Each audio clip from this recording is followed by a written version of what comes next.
Vamos falar neste programa a respeito de algumas questões que continuam pesando sobre os produtores rurais. E eu falo especialmente sobre produtores rurais que estão no sul do Brasil e também sudoeste do Mato Grosso do Sul.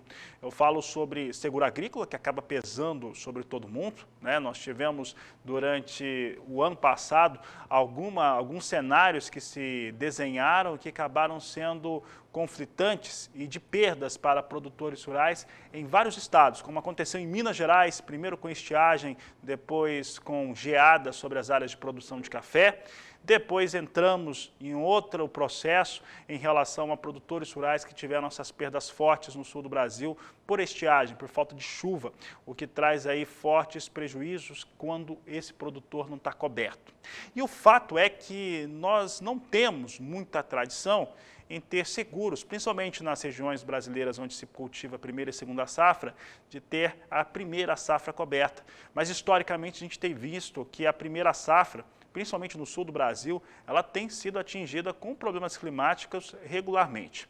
Olha, para falar a respeito de seguro rural, para falar a respeito de como se alinhar para fazer esse procedimento de maneira adequada, eu vou conversar agora com o Eduardo Boezin, ele que participa conosco pela internet e fala a respeito deste assunto. Eduardo, um prazer tê-lo aqui no Agricultura BR, no canal do Boi, mais uma vez.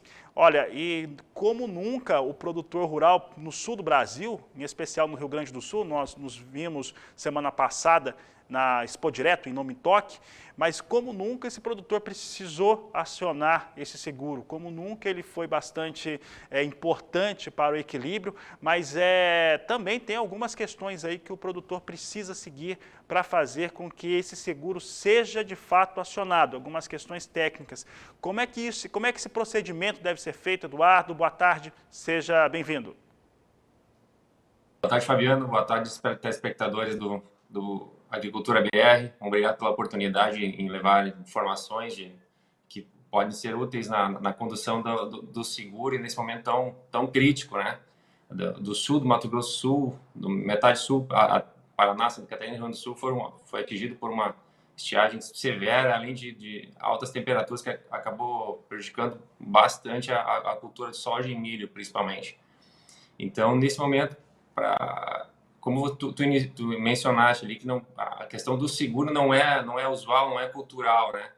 Então, a grande parte, não sei se não chega a 20% a área coberta por seguro, né? Então, é importante que o produtor que tenha seguro, até inclusive o Proagro, né? Que ele cuide no momento, na correta condução do seguro contratado. Cuidar observar bem as cláusulas da pólice, né? E o que é importante? Ele informar a corretora ou o banco onde ele fez o custeio, o investimento, né? Que ele leve um laudo, que ele informe primeiramente, ele tem que informar a perda, né? Informar com um laudo mencionando ali que foi afetado pela estiagem. Informe junto com notas, leve junto com as notas, né? É importante isso. E observar as apólices. O que acontece muito quando o produtor ele foi atingido, ele pensa na próxima safra, o que é correto, só que ele quer entrar e colher o que sobrou para evitar maiores perdas. Só que tem que ter bastante cuidado. Esse é um momento muito crítico que a gente observa, que o produtor ele informa e ele quer colher, ele quer resguardar pelo menos o que está disponível. Só que esse é um ponto delicado, porque ele tem que informar o agente financeiro ou a corretora e aí respeitar o prazo para o laudo, para a perícia, né? Então, é importante que ele tenha o cuidado de cuidar esse prazo. Ocorre muita negativa justamente nesse período, né? Então, ele tem que ter a autorização para colher o que foi já com os dados. Então, ele pode, inclusive, contestar o laudo, mas é importante que ele observe esse período ali que a seguradora tem para fazer a perícia, né? Esse prazo da perícia que você colocou, Eduardo, é a vistoria que eles vão fazer sobre a propriedade E eu mesmo conversei com alguns produtores no Rio Grande do Sul na última semana e alguns passaram a máquina, né? Fizeram colheita antes dessa vistoria ocorrer. No caso desses produtores que já tiveram esse momento, que é extremamente grave sob o ponto de vista do que é acertado com o contrato feito da seguradora, qual que é a medida que se toma, como que tem se tratado isso, principalmente aí no Rio Grande do Sul, porque os casos não são poucos de produtores que tentaram fazer essa colheita do que tinha e muitas vezes o que tinha não vai cobrir mesmo o prejuízo que ele vai ter caso não consiga acionar o seguro de fato. Esse é o caso extremo, né? A negativa de indenização é a regra nesse caso. O que ele pode fazer é tentar, mediante um laudo particular ou mediante imagens, fotos, vídeos, que comprovem ali que ele não... Assim, são dois pontos importantes, Fabiano. É a questão de que ele não respeitou, ele informou, ele acionou o seguro e foi para a lavoura colher, tá? Ele não deu o prazo que a seguradora tem por direito, que geralmente é de 15 dias. E como está tendo... e outro ponto é a questão de no sul, tá, Paraná, para baixo aqui, tem um excesso de demanda dos peritos, né? Então, realmente, alguns não estão cumprindo com o prazo de 15 dias. Aí são dois pontos bem diferentes, né? Então, a seguradora que não cumpriu o prazo, aí tudo bem. Mas a questão é quando o produtor não respeita o prazo. Aí o que ele pode fazer? Se ele tiver um laudo agronômico particular, imagens, enfim, dá para tentar comprovar de outras formas, mas não é o correto, tá?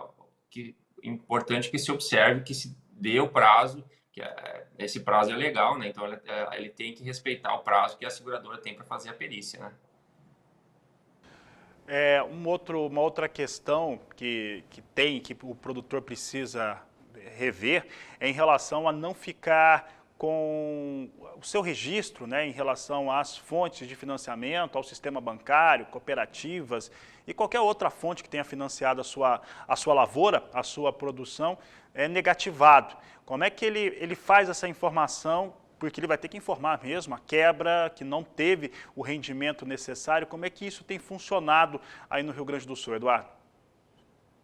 Esse também a parte financeira, que também é um ponto bastante delicado. O pessoal, conforme nós conversamos na Expo Direto semana passada, a gente viu muita gente empolgada. Os últimos 2 anos foram muito promissores para o agronegócio, né? Foram muito bons, os valores das commodities subiram muito, né? Então, esse ano o pessoal estava bem empolgado, o pessoal investiu bastante em tecnologia, em melhoramento de solo, em cultivares, o pessoal estava com muita expectativa para esse ano, e que acabou frustrando bastante, né? Tanto no sul quanto no nordeste, com excesso de chuva.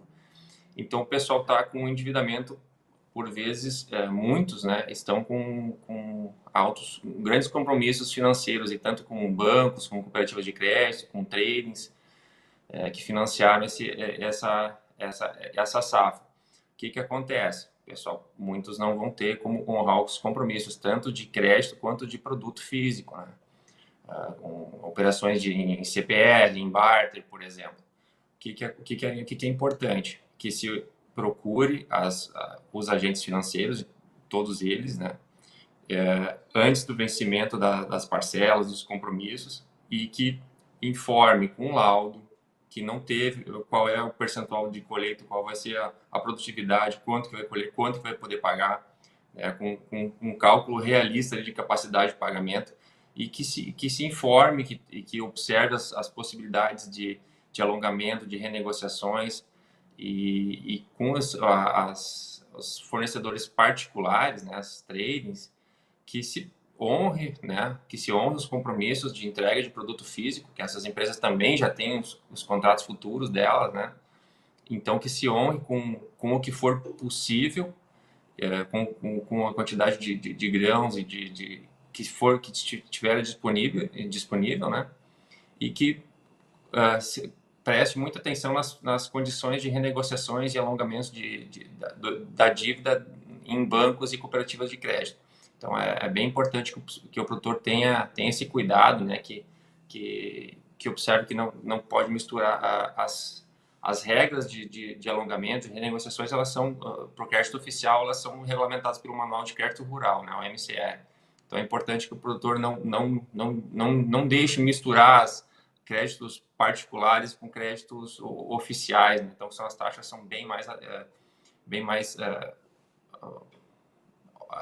ótimas, são ótimas para o produtor quando mistura com crédito comercial, por exemplo, as taxas são bem mais altas, né? Então é importante e não pode misturar, tá? Então tem que ter bastante cuidado nos alongamentos. E a gente imagina aqui que para o sul, em breve, nos próximos dias, teremos novas possibilidades de renegociação com crédito especial para os atingidos pela estiagem, né? Então tem que ficar bastante de olho, bastante cuidado ali. É importante informar todos os credores de forma antecipada, né? Antes do vencimento da parcela, para evitar o vencimento no sistema bancário, né? Então, evitar qualquer tipo de atraso no sistema de crédito e consigam uma renegociação antes do vencimento da parcela. Eduardo, uma questão aqui. Nós temos hoje, né? Inclusive essa semana tem esse debate em Brasília, está se discutindo como é que vai ser feita essa repactuação das dívidas, né? E em quanto tempo que isso vai ser feito. Isso é muito importante para o produtor. Tem muito produtor que tem buscado alternativas já de antemão e tem visto um crédito que está escasso, né? Nós não estamos com linhas do plano agrícola brasileiro disponível para esse tipo de cenário. E mais do que isso, alguns chamados penduricalhos bancários, né? Muitas vezes o produtor precisa repactuar, precisa do empréstimo, e fazendo esse empréstimo ele acaba tendo que absorver outros produtos bancários, Eduardo. Como se defender de um cenário como esse, quando ele está precisando desse recurso e muitas vezes a instituição tem feito, isso daí está proibido no Brasil, é venda casada, mas mesmo assim ocorre.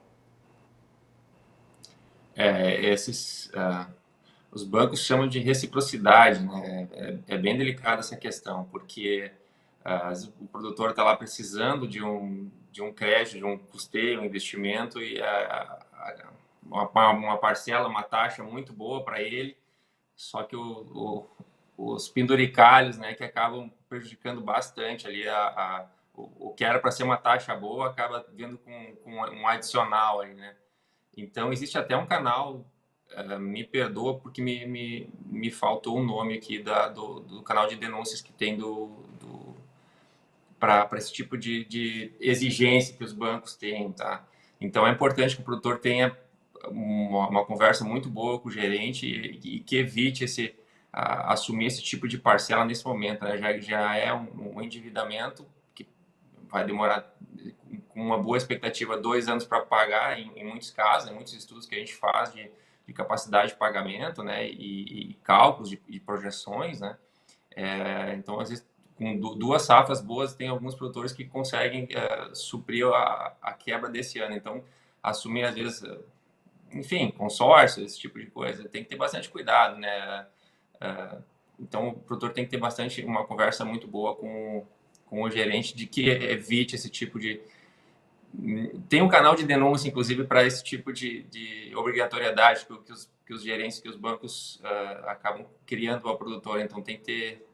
Me perdoe pela falta, me esqueci o nome do canal, mas é importante que o produtor saiba que tem esse refúgio aí para denúncia e que não é uma exigência, tá? Certo, aqui está ligado ao Ministério da Justiça esse canal, tá? O produtor rural que está vivendo esse cenário entra no portal do governo federal, entra no Ministério da Justiça e vai encontrá-lo ali.